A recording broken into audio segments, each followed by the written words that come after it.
Dad always used to say the only causes worth fighting for were the lost causes.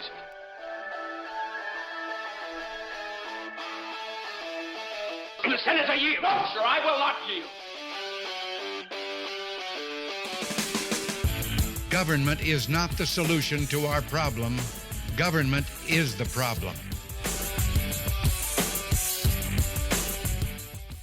You're listening to a Pyrolitical Pyrocast.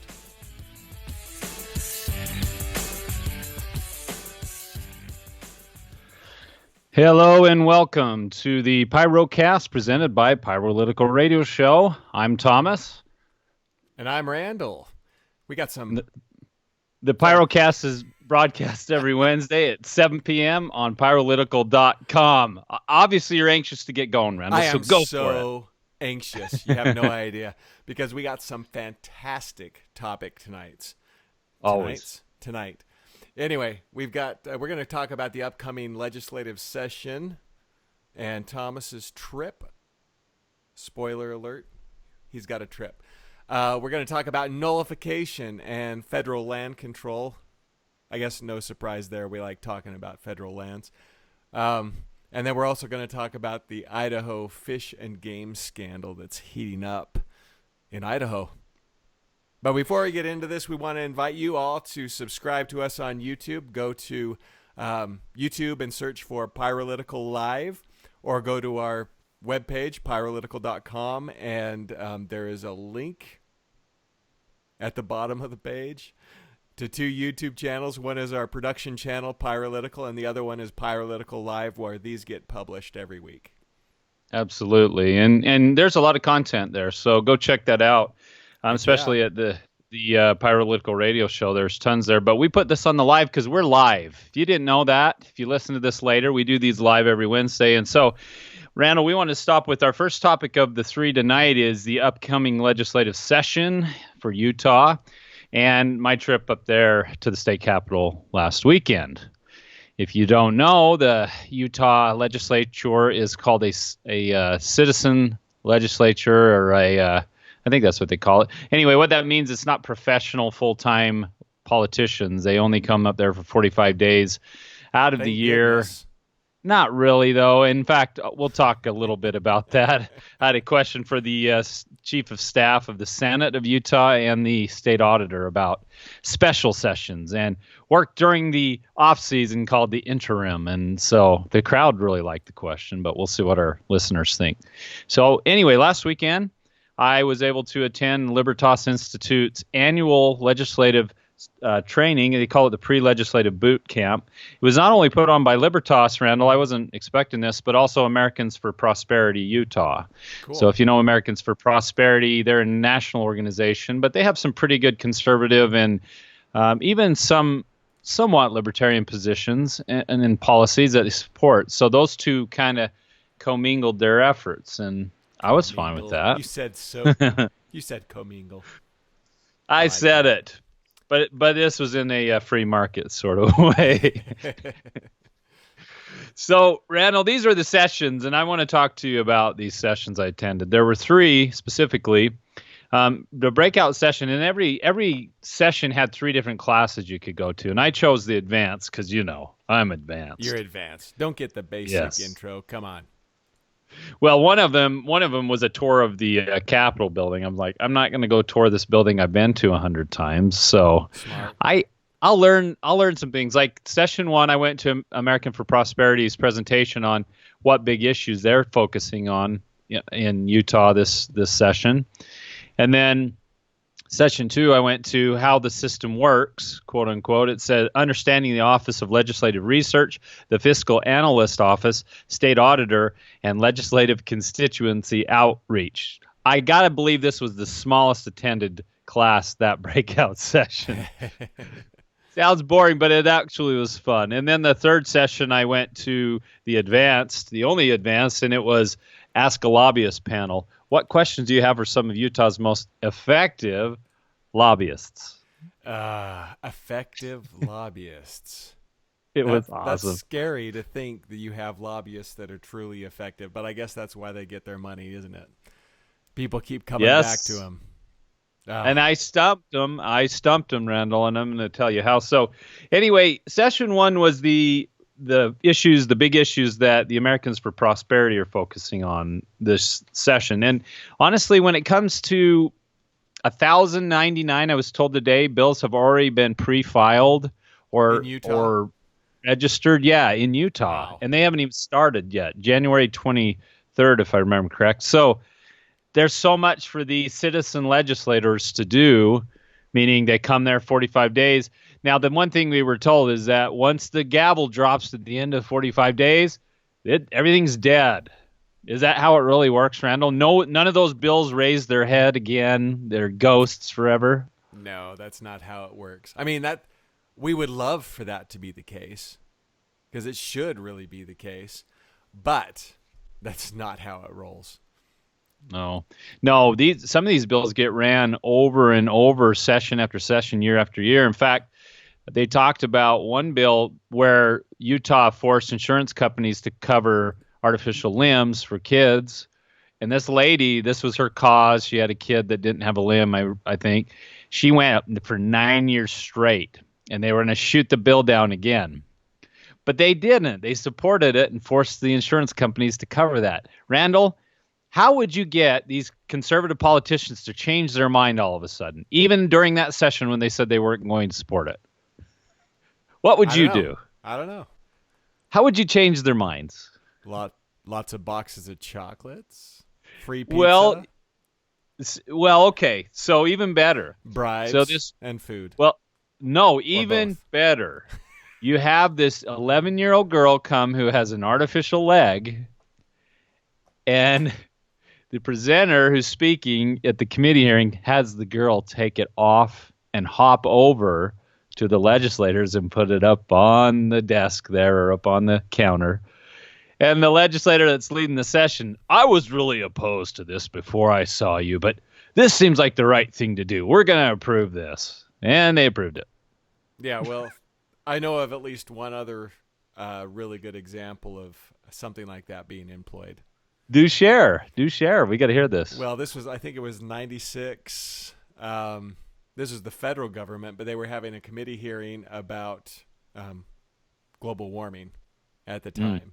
So before the global warming committee met to talk about things, they went and turned off the air conditioner and opened all the windows. It was the middle of July, sweltery, humid. And so all of a sudden, all of the arguments became much more poignant. And you can see on YouTube some of the guys who went and kind of orchestrated that. They talk about how they did that process and how it helped them be more effective. And obviously, oh yeah, it's really hot in here. You know, is that like the rest? All of a sudden, I've got an artificial limb in front of me, and I'm seeing the direct results, and all of a sudden, okay, so maybe that swayed me a little bit. I'll change my vote. Let's let this go out of committee now. Is that like when restaurants keep it really cold so you'll hurry and eat and get out of there? Probably. Just make people uncomfortable or pull their heartstrings, and you can force insurance companies to cover something. It's wonderful. Social engineering or socialism. So that was fun. Seeing I'll just share real quick. American for Prosperity. They talked about things like energy, taxes, red tape, which is licensure laws and regulations on business, education, and healthcare. So there were a few interesting things I pulled out. I got interviewed today by the Ladies of Liberty or Liberty Ladies. Heather Gardner was on that show, and we know Heather Gardner from the state school board battle, and she's awesome. Great mom. But she interviewed me, and so they wanted me to pick out 3 bills. And there was a couple. Campus Anti-Harassment Act, which is HB 103 in the House. And the bill basically protects free speech of students more clearly and narrowly defining discriminatory harassment such that schools can impose ideologically motivated rules on speech. I think schools need to stay bastions of free speech. We have this epidemic of people being canceled, guests from speaking at universities. Like, if you're not of a progressive mindset, then I don't know, you're a hater. And like we talked last week when those students left a sticky note on the office of diversity at one university in California. It said, "Suck it up, pussies." The Office of Discrimination, the Vice President, Title IX office all declared that a hate crime. I mean, come on.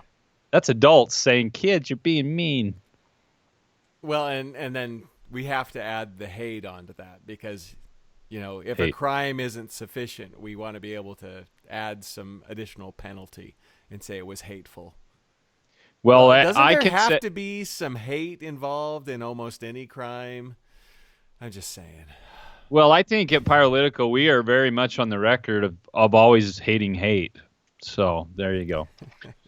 We're haters. We're anti-hate. We love haters. SB 70, this is in the Senate, Asset Forfeiture Transparency Amendments, which improves the transparency when it comes to asset forfeiture. Because to me, that's a police racket. You take people's property to court. If you don't know what asset forfeiture is, literally the government will sue your property and take it. Right. That's what it comes down to. There doesn't have to be due process because it's not against a citizen of the United States or a citizen of the state.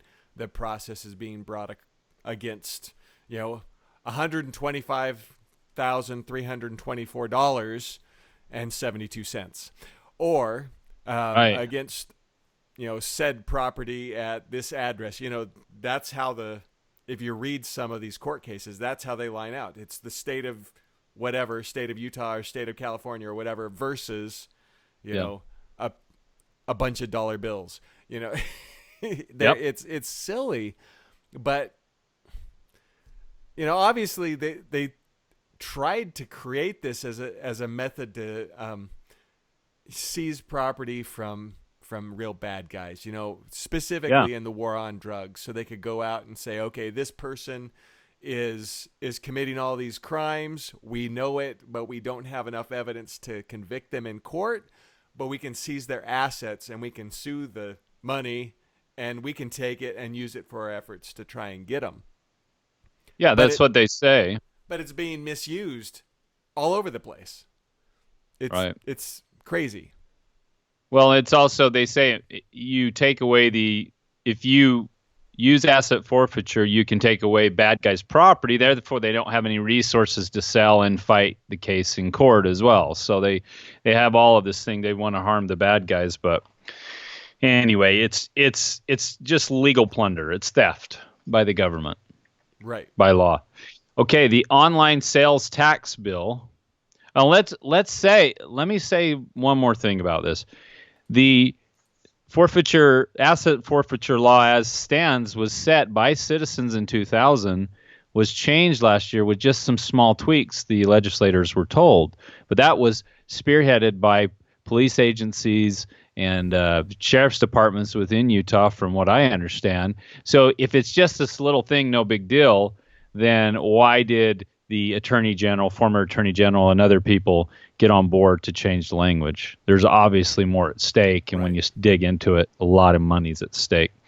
Last one, I don't have the number. It's with the Senate, the online sales tax bill, which is being sponsored by Senator Bramble. He's one of our favorites up there. I wish we could get him to listen to us. But anyway, what this is it's a bill that's not been published yet, but the bill will be modeled like South Dakota's, that has a severability clause and includes a click-through affiliate nexus.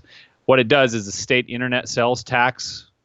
Basically, you're taxing entities outside of the state that have no presence in the state, which means we're all poorer. We're paying more on taxes online, and this is interstate commerce. So really, I don't see how you can justify charging businesses out of state sales tax. It's like a tariff, isn't it? The justification is that they're saying because this Utah resident is purchasing this item, in another state, that it's taking revenues away from the state. Because if they bought it from a retailer here in the state, then they would charge them sales tax, and that would be here, and we'd be able to use it. But yeah. So I can understand the legislature's arguments trying to say, well, we need to keep the funds here in Utah, and if they're making purchases, then we need to have the sales tax here. The problem is that just because you give government more money does not mean they use it properly. If you have more money, there's always someone on Capitol Hill that's going to try and find a way to use it.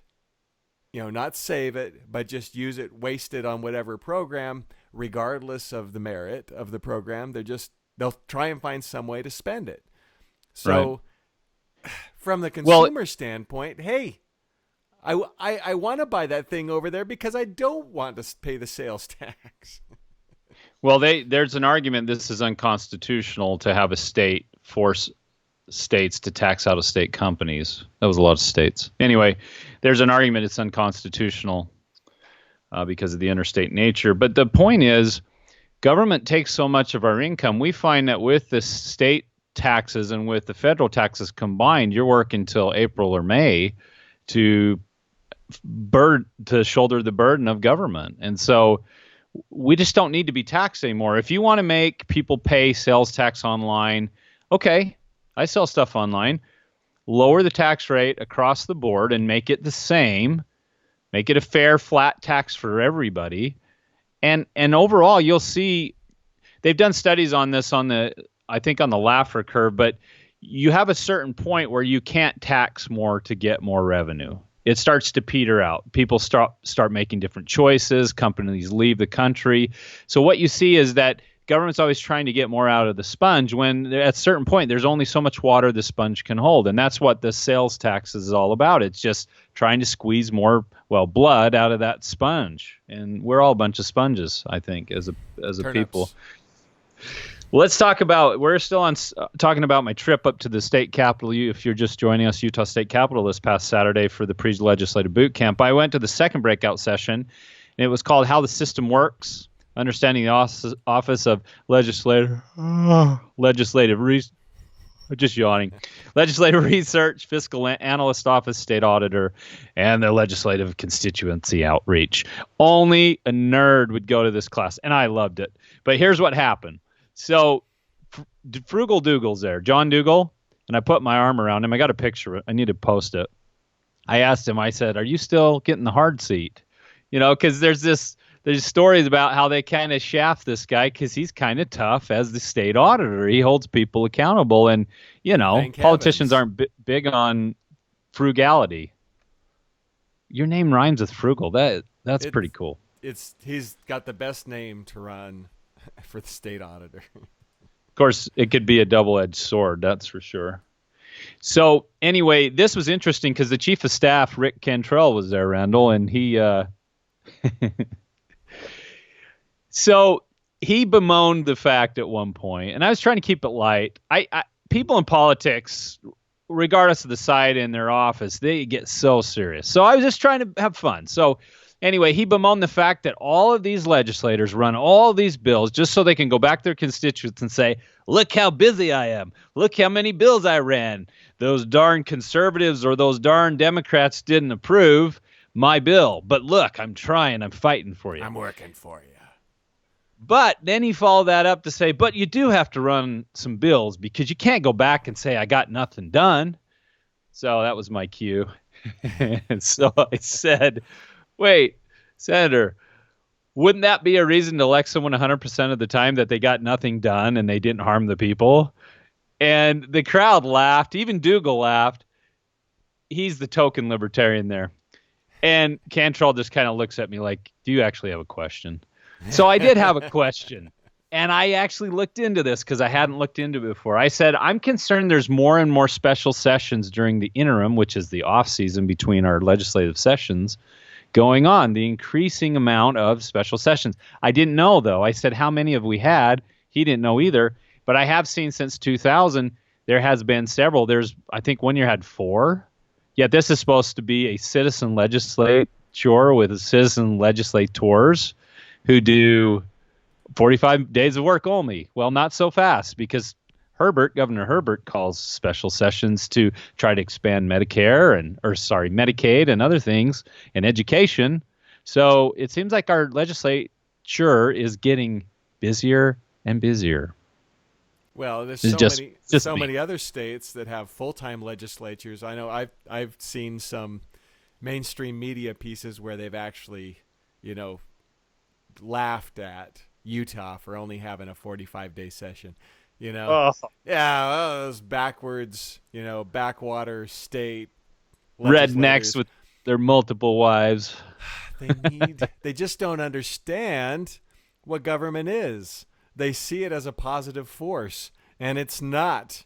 And so, I mean, some people get really upset when you talk about the legislator or the government shutting down. They're not going to be able to spend any money, or they're not going to be able to do anything. I think that's great because they aren't spending money. They aren't doing any crazy things like that.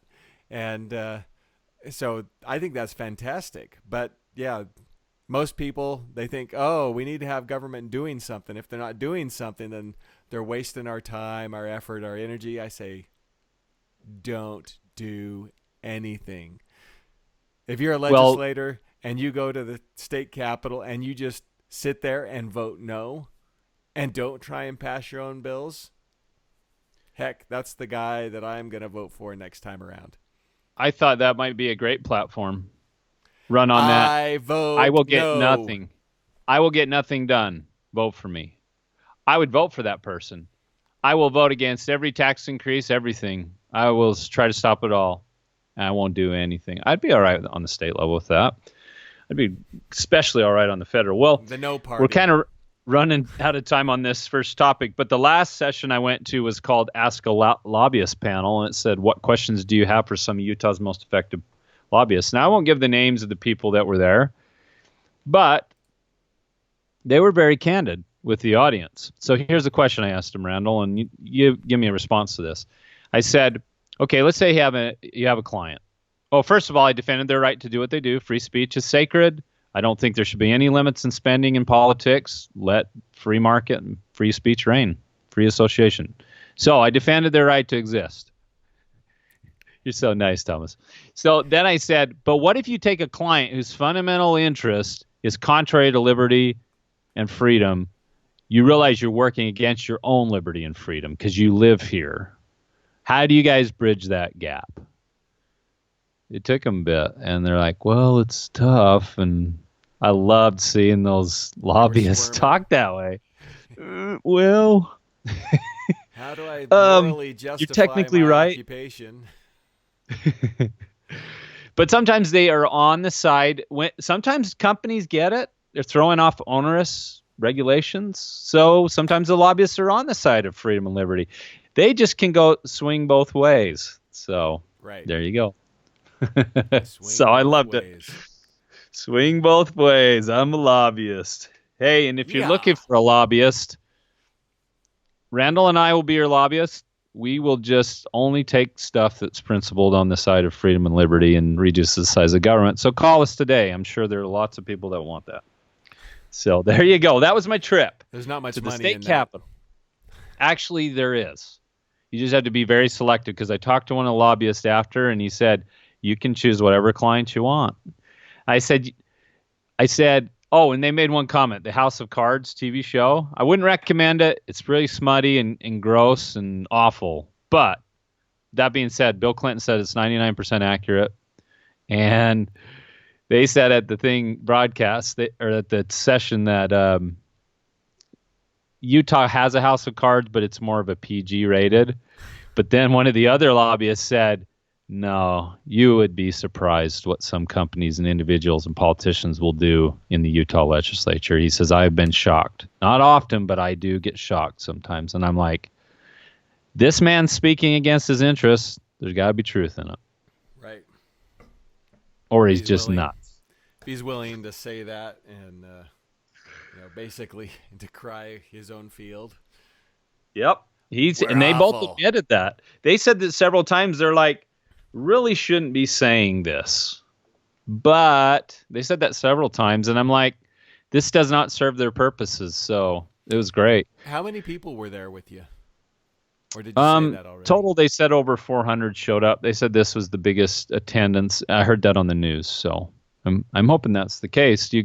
But I did notice were libertarians, there were conservatives, there were even some Democrats and liberals that were there trying to understand how it works. And I thought, awesome. Well, that's that's the way it goes.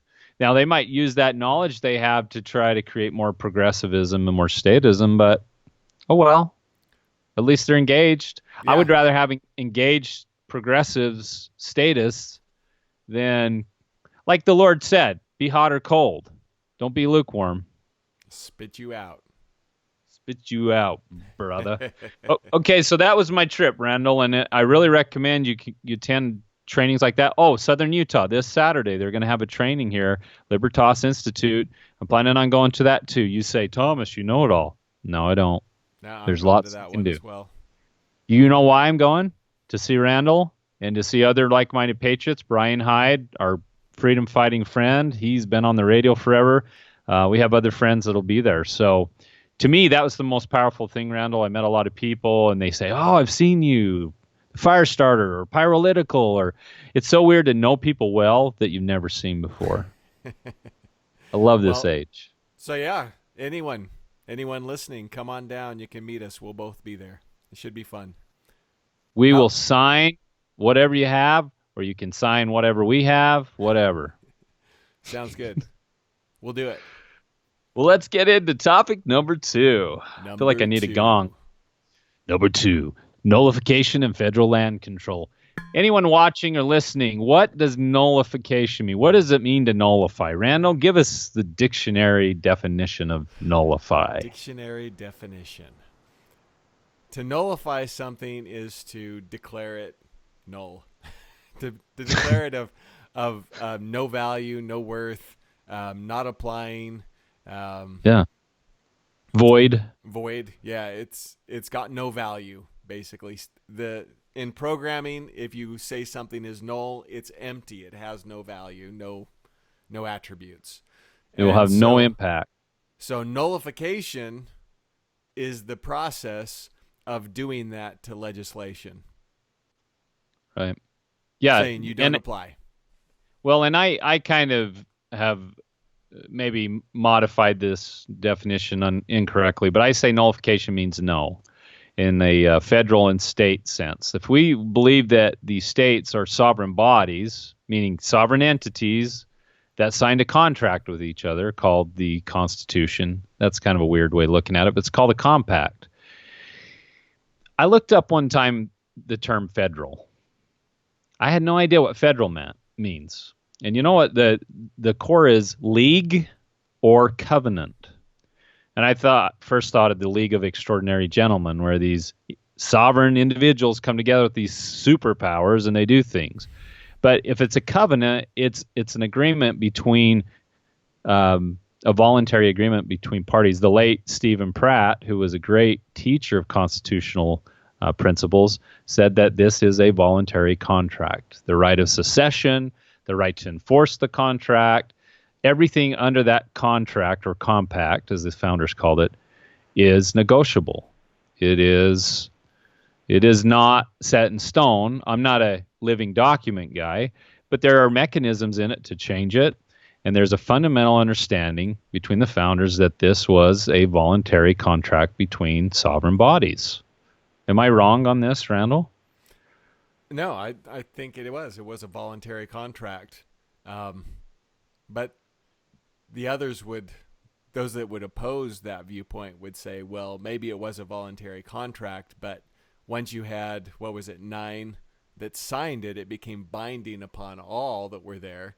And any states that joined after that were not necessarily part of that initial compact. They were joining it because of the benefits or whatever, and the 14th Amendment upset the whole balance of how it all works together anyway. So yeah, the 14th Amendment undermines the 9th and 10th Amendment. But we won't even get into the details here. Let's just say that you have a contract with somebody. They're a human, therefore they're a sovereign entity. I am, child of God, however you look at us as humans. But we sign an agreement and there's terms there, and it's clear that I can only do within this agreement what's spelled out. I don't have any other rights if it's a good contract. And that's what the Constitution is. It says specifically this is what the states or what the federal government can do. Everything else is left to the states, respectively. The 9th and 10th Amendments are very clear.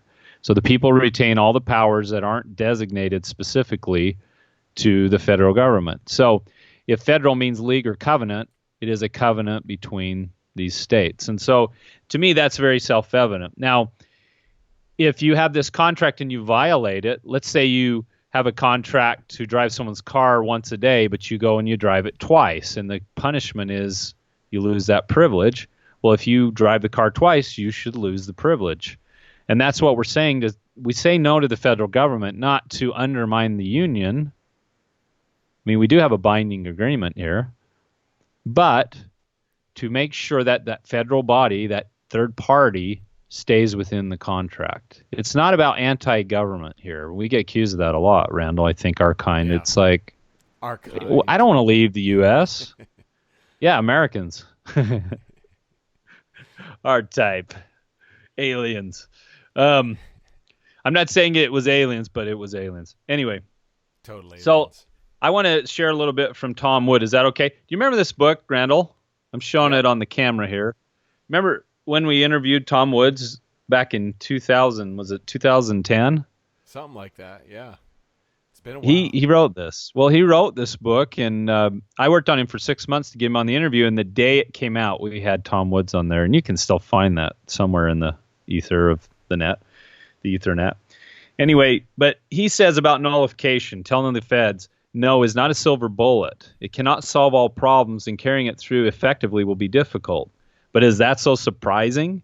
The economic and political interests that benefit from the current system in which the federal government does as it wishes without effective check from any quarter, swarms of federal employees line their pockets in the name of serving the public good, and countless pressure groups win lucrative special privileges for themselves are formidable. Any attempt to reverse the process is going to be an uphill battle. If we are waiting for a remedy, that will work like magic. We will be waiting a long time. Randall, do you feel like nullification is easy to justify in the proper course? Because we could nullify 1,000 federal laws, but like when should the state really go for that and just say no? Well, I think to the feds, when a law goes contrary to the beliefs or feelings or popular sentiment of the state, it should have the ability to say, no, this isn't the way we want to be. This isn't, you're taking our land, or you're abusing the rights of the citizens. The whole idea of the federal system was that you may have the federal government that protects, certain things, but the states were also there as a separate entity that had different beliefs or understandings, and so they would work together to make sure that rights were protected, that liberty was protected, because they wouldn't all just go along to get along, right? And so to say that the federal government can just arbitrarily come in and say, this is what you're going to do now, this is how you're going to apply all these things, and have no additional say in it, I mean, that's not checks and balances, especially in the divided federal government that we have now. They're not divided. They work together for the common cause all the time. Well, I appreciate you saying that. So there's obviously some things that the feds do that are clearly unconstitutional, like a Department of Education and the federal government educating their children. You don't want children to be educated? No, I want them to be locked up in basements in chains. Wow. That's sarcasm alert. Of course we do. I'm a parent. I want my kids to know stuff about stuff and be smarter. No, but I mean, but there's clearly no delineate or designated power. There's nothing specified that has anything to do with education. There's a whole nother level of discussion. I think about this all the time, where there are terrible parts of the Constitution. I know we like to make the Constitution almost like the children of Israel who started to worship the law and not the lawgiver. We turn the Constitution into something that's where we worship it, and we shouldn't do that. We should be grateful for it and enforce it and know where it was inspired by God. But I think of the 14th, the 16th, and 17th Amendments, which I would immediately wipe off the face of the earth and of the document. And I think, well, okay, if you think nullification is only for unconstitutional acts, okay, don't apply nullification to those amendments. But can you create state laws which create an understanding or interpretation of those amendments that go back to the original intent and reinforce the 9th and 10th? Because if you've set one part of the document at head with the other, can state governments, in a spirit of nullification, undermine things like the IRS and the state? Could we say under the 9th and 10th Amendment, we are going to create a state bank and have citizens file their taxes with the state, who then would give money to the feds? And that way, the feds couldn't go after the citizens. And however, the 16th Amendment says they could tax any source, but the source is the state because the citizens file with the state. Just, I think about these concepts and I think it's not just enough to nullify. It's more important to look at the entire document and say, the Constitution is broken and they don't even follow it. Right. So not only do we have to say no to obvious unconstitutional laws, we have to figure out a workaround around constitutional bad law, and then we have to deal with politicians who aren't even following the bad law, or if they are, it's to our detriment. So, Randall, are we totally out of luck here? No, I mean, I love this this concept, especially as you brought it up in that sense. Say, like with taxation, what a marvelous opportunity to be able to remove shackles from the state. Because right now, what do we have to do as a state? We have money that comes to us from the federal government, and the state has to do this dog and pony show to make sure we're in compliance with X, Y, or Z before to make sure that we'll get that money. But if it all funneled that way through the state, even if it's the same amount, I mean, we'd love to see it be less, but even if it's the same amount, it goes to the state first, and then the state sends it to the federal government the same way it used to work. Yep. So that the federal government was beholden in some regard to the states, not the other way around. Right now, we're just beggars. The people are beggars to the federal government. The states are beggars to the federal government. And as a result, if they make a demand or an edict, of course we bow to it. Of course, we complain about the way that the governor or the state legislator acts, but they're completely beholden to what the federal government does. And so to be able to implement nullification in a way like that, where we're not necessarily changing the net amount that goes to the federal government, but it's changing the control. I mean, that's a perfect use of nullification in order to make sure that rights are preserved and that the people have a say. I totally agree with you. Well, let me share a quote. I want to share a quote with you because I've already established that the treaty or the compact, the Constitution, is between sovereign bodies. I am a Utahn in this federal republic, and that's the way it is. And I actually have adherence and an allegiance to the Republic of Utah far before I do to the United States, no matter what the 14th Amendment says. But I want to share something that the Ohio legislature wrote, and this is back in the 1820s. And it was in respect to the powers of governments of the several states which comprise the American Union. Randall, now I've got what you had. Beginning. Says, quote, "Thus has the question whether the federal courts are the sole expositors of the Constitution of the United States in the last resort, or whether the states, quote, as in all other cases of compact among parties having no common judge, end quote, have an, all caps, equal right to interpret the Constitution, all caps, for themselves, whether their sovereign rights are involved, been decided against the, all caps, pretension of the federal judges by the people themselves, the true source of legitimate power." And so I want to say this. We give a lot of credence to the Supreme Court of both our state, of the United States. But Thomas Jefferson says George Washington said the true keepers of the Constitution were the people. It has our name at the top in the preamble. It is our contract with one another as states, to the states, to the people or the states.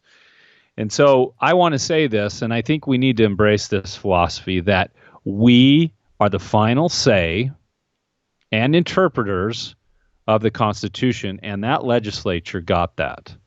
That had to do with unconstitutional acts that were being put in place. In fact, when James Madison was president, one of the state legislatures, well, he is the father of the Constitution, but there was a state legislature that did not like something that he did.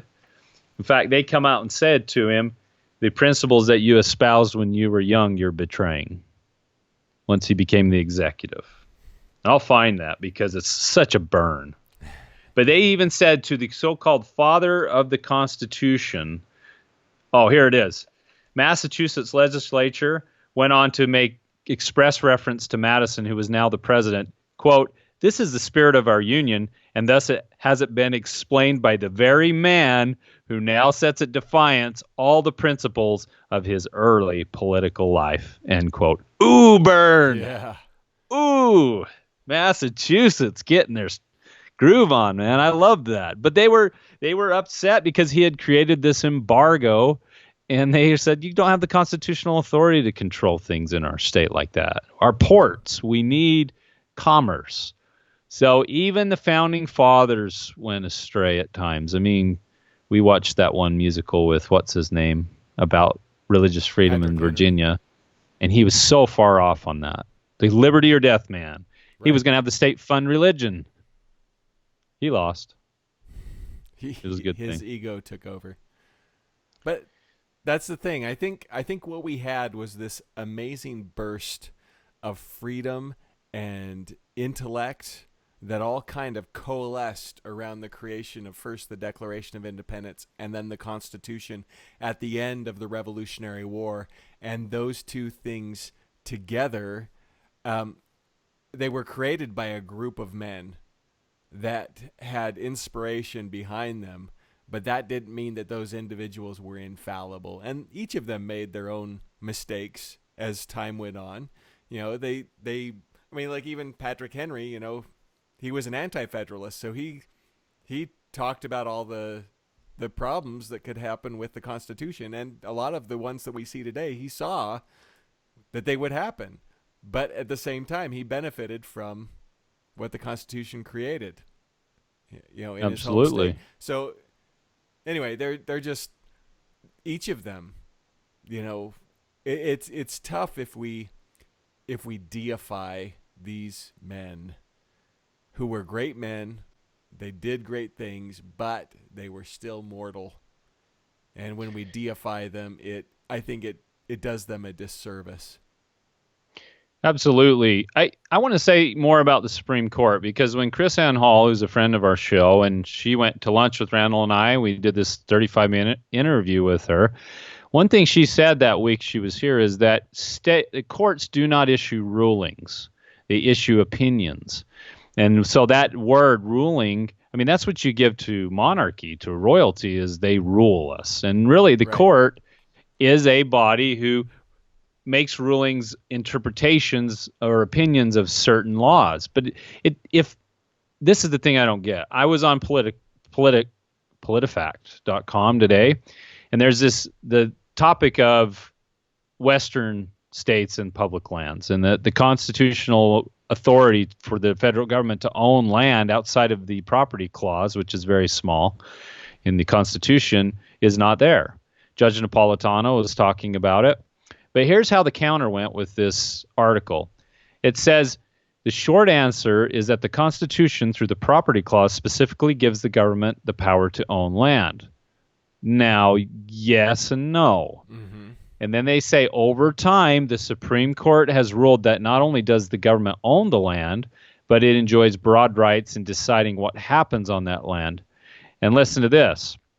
It also says the property clause gives Congress authority over federal property generally, and the Supreme Court has described Congress' power to legislate under this clause as without limitation. Get that. Anytime somebody wants to justify the supremacy of the federal government of the United States, they will cite the Supreme Court. And the founders overwhelmingly said that the most dangerous branch that we have is not even the executive, it is the judicial, because the judicial will justify the destruction of all of our just laws and the destruction of that contract called the Constitution. And here, PolitiFact, notice that name, PolitiFact, it's not a fact. It's a Supreme Court opinion through the centuries. That's all. Yeah. So you could say that the Supreme Court is really, I mean, other than maybe the age that they have and the amount of time they may have studied or issued previous opinions, that they're no different than this show.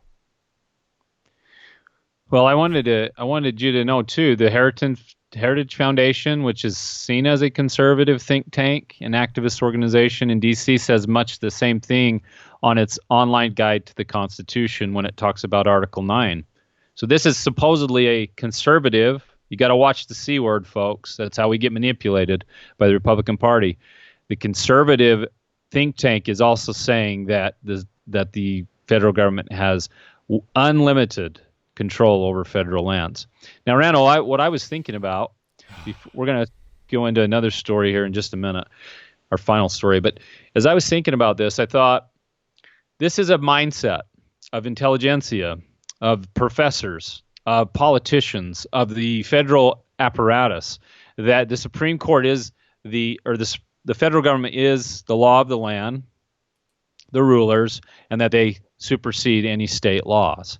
And I say that is not in character with a voluntary compact between sovereign bodies. You would never sign something like that if it said, I have the right to overturn anything you say and to control you. You would not sign that. No. And so what if a state came out, Randall? I just thought of this. What if a state came out and said publicly, we find this latest ruling or opinion of the Supreme Court of the United States unconstitutional, therefore it is null and void. Now, I've cited in this book, they always come out against the president because he's enacting unjust laws.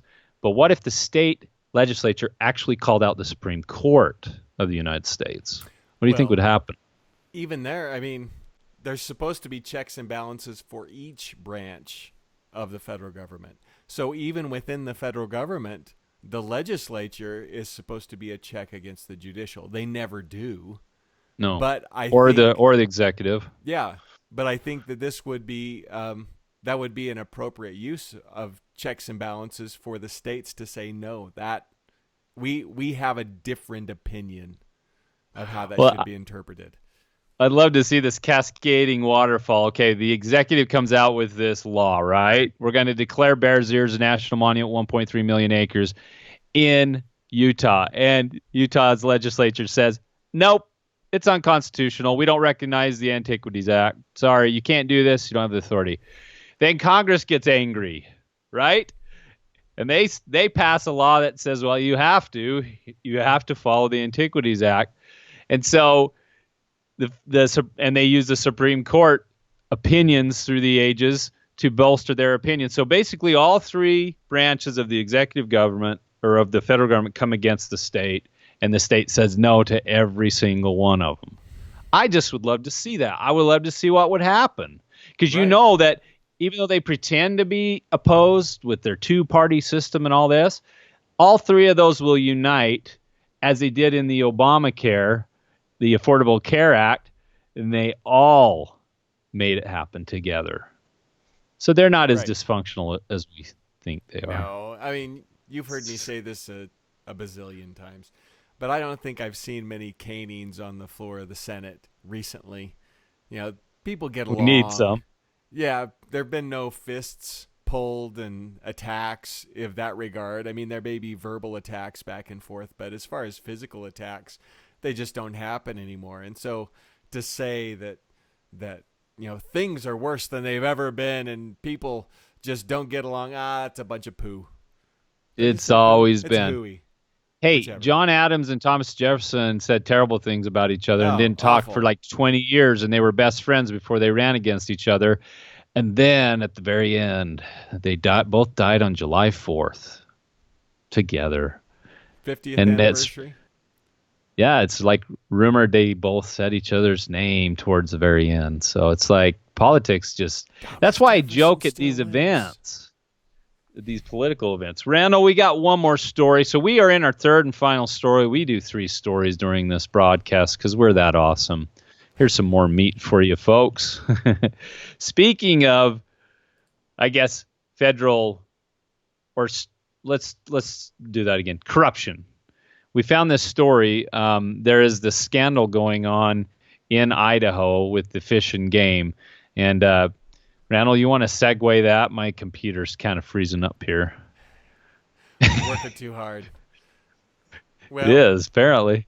So, yeah, there's a scandal up in Idaho about their Fish and Game where there's collusion between the Fish and Game Department and businesses, really, that's basically taking all the tags. So they're making it more difficult for other individuals to get the tags. And I think as well so they can sell the tags at a higher profit. Yes. Some of these private contractors, big companies at outdoor expo shows, like in Utah, they take a good chunk of the licenses that are available for hunting and they auction them off at these shows for way higher prices, which means that your father's son or mother and son or whatever, or daughter, I shouldn't be sexist there, right? Girls hunt. And probably better shots in a lot of cases. They're better at shooting basketballs. I know that. Anyway, they can't get the licenses because these wealthy private citizens or companies are taking them. I remember this too, Randall. In 2012, I went to this Farm Bureau meeting, and one of the biggest issues on the docket that year was the fact that these fishermen, trout fishermen or fly fishermen, they're very influential and rich up in the Salt Lake area. They wanted access to all these streams on private property. So they got the legislature to change the laws as far as access to waterways. And they were fighting, well, where does the property end and start? Well, it starts like 10 feet from the water. Or no, it starts right at the edge. It gets into this minutia. But ultimately, they got the law changed because they were rich and they had political donations. And there was no principled choice. So that's a question, too, is like, where do private property rights come in when it comes to water? Water's an interesting issue, but especially in the West here. But talking to lobbyists this weekend and also seeing what goes on, it's like if you have money in politics, you can get a lot done and you can tweak the laws for yourself. So in Idaho, apparently, there was one specific individual who helped to. They have a bill going. My computer's totally gone, Randall. So. Might have to have you read some of that. We got 7 minutes, so we can make it. I'm trying to find where you were talking about. I'm trying to shut down and get going. Hey, this is live stream, people. Yeah, totally. Don't have a cow. Don't have a cow. Deal with it. January 23rd. What we're experiencing here is the latent effects of control from the federal, or not the federal, but the state government in this case, where they're saying, okay, we have a scarce resource in the state. In this case, it's game, fishing game, and so we're going to create a system in order to manage that game, to try and help maintain the levels, the number of people, or not people, but animals that are out there, and then I guess the number of people that can come and hunt and fish and whatever, and we'll use the funds from that to continue the ongoing process. But because it wasn't too long ago that it was just like you wanted to go hunt deer, you just went and hunted deer. It's just what you did. I mean, I can remember my dad telling me stories of when he was a kid, and they'd all go as a big group, and they'd all come back with deer, and if you shot one, and even though you'd already shot another deer, there was no recourse. Nobody got upset at you. But nowadays, you got to shoot your own deer. If you don't shoot your own deer, then and somebody else shoots it for you, then that guy's in trouble. Lots of big issues can come around with that. But yeah. So we don't poach. Yeah. So don't. We have this. I knew people who poached, and it was bad. So now we have this. It's a controlled resource, right? And the entity that's controlling it has been, it's more profitable for them to take all these tags, and instead of going through the system to make sure that these people the people in their state have access to the tags, they're selling them essentially to the highest bidder. And what kind of an effect does that have on your state, on your citizens, on the residents that live there, that pay the taxes to be there, right? Because it's this controlled resource in that effect, and maybe they live there, and maybe they'll live there their whole lives, and they'll never be able to get a tag to be able to go hunting because of the way the system is being managed. Well, I appreciate you sharing that, and that's exactly right. And I finally got my computer working here, and I want to talk about two things: why this came to be, and then how Utah's system is. Because I'm trying to get a tag this year to go on the rifle hunt. I have not hunted since I was, I think, 15 years old. So I'm just trying to get back to my manliness, Randall. That's really what this is. I want to take my son hunting and learn how to quarter the deer, and I would appreciate that blessing with the meat and everything. I think that's a good thing. So anyway, but this was from the IdahoStateJournal.com. We've got about 4 minutes here. Anyway, it says a movement's been started in the state of Idaho that's finally coming to light concerning management and funding of wildlife in Idaho. The movement was brought to light of day by the Idaho Wildlife Federation and through a Freedom of Information Act. But basically what there were two commissioners on the committee of the Senate Resources Environmental Committee who were up for re-election, and they were told that they could reapply, but their applications would not be approved. Because the Senate Chairman, Steve Baer, he wants the commissioners appointed. He wants him to support wealthy sportsmen in Steve Baer's position, who's also over the committee. He's the chair. On auction tags. So right now the number of tags is limited to 2 bighorn sheep. They want 12, and I mean, maybe that's fine. I don't know what the population of the game is. So anyway, the point is, the words floating around the state house is that the core group of esteemed senators in Idaho would very much like a system of auctioning tags like in Utah. The Utah system has disenfranchised the average citizen of Utah from their ability to hunt big game in the state of Utah. They've been priced out of the market by a system that gives tags to organizations like Sportsmen for Fish and Wildlife, who then turn around and auction off hundreds of coveted tags at public events such as the Salt Lake City Sportsman Expo each year. 60% of the funds raised are retained by the organization, and 40% is turned over to the Utah Fish and Game for Management and Wildlife. All hunting in Utah is now controlled hunt only. A person starting to hunt in Utah for elk at the age of 12 could only draw 4 elk tags in the state in his lifetime, if he's able to draw an elk tag at all, unless he has the money to buy one of the auction tags. Okay. Now, this was written by a guy. We have to take some of his word and comment on this show on YouTube. But I'm looking at all these people commenting, and they're all saying it's bad. And the guy who wrote the article has been a Pocatello resident his whole life, and he's been on all of these things: Rocky Mountain Elk Foundation, Idaho Wildlife Council, Safari Club of Idaho, Southeastern Idaho Mule Deer Foundation, and the National Wild Turkey Foundation. 20 years, 15 years, 7 years, 15. He's a 70-year native of Idaho and hunted the entire length and breadth of the state. So he sounds like a legit dude, but it sounds like we've got a jacked up system that really complicates, and it's completely controlled. So I know that was a lot to throw you in the last couple minutes of this, but go to IdahoStateJournal.com and look up Idaho Fish and Game Scandal Heats Up. That's the name of the article by Dave Capel. And comment on this video. Let us know what you think on Facebook, because we're very fascinated in what you hunters have to say about it. It does sound like some collusion going on in graft. Maybe just a little bit, huh? All right, Randall. That was a lot of meat, I think. No pun intended.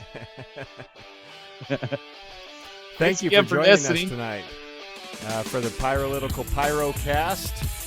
We're glad you could be here with us. Please like us on Facebook, friend us on YouTube, and subscribe. We'll talk to you later. Bye. Yeah, we'll see you next week. Same time and day. Wednesday at 7. Continue to lead Utah's political awakening.